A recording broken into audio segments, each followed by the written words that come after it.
Կատաղությունը մահացու վիրուսային հիվանդություն է։ Մասնագետների հորդորն է կենդանիների հետ շփվելիս շատ զգույշ լինել, քանի որ կծելու հետևանքով մարդու առողջությանը կարող է լուրջ վնաս հասցվել։ Ավելի քան 90% դեպքերում կատաղությունը կոնկրետ փոխանցվում է շներից։ Հատկապես Հայաստանում համար 1 ռիսկային կենդանին շներն են, բայց դեպքեր գրանցվում են կատուների կծելու միջոցով, տարբեր կրծողների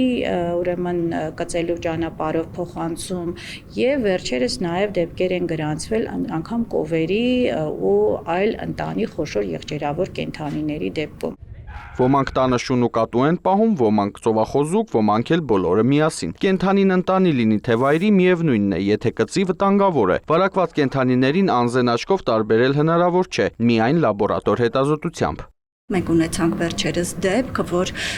տան այդ փոքրիկ խամյակի կծոտած վերքի հետ կապված ծնողը անհանգստացել եւ դիմել էր։ Մենք երեխային պատվաստեցինք եւ խամյակը, որը սատկել էր, ուղարկեցինք հետազոտության։ Պարզվեց խամյակի մոտ անջատվեց վիրուսը կատաղության։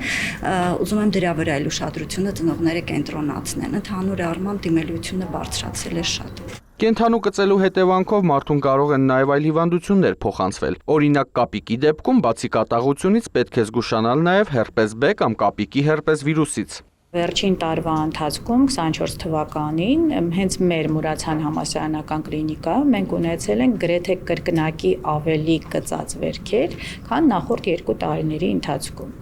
Ավելի մոտ 500 դեպք է եղել կենդանու կողմից կծված իր համապատասխան կանխարգելիչ միջոցառումների իրականացմամբ։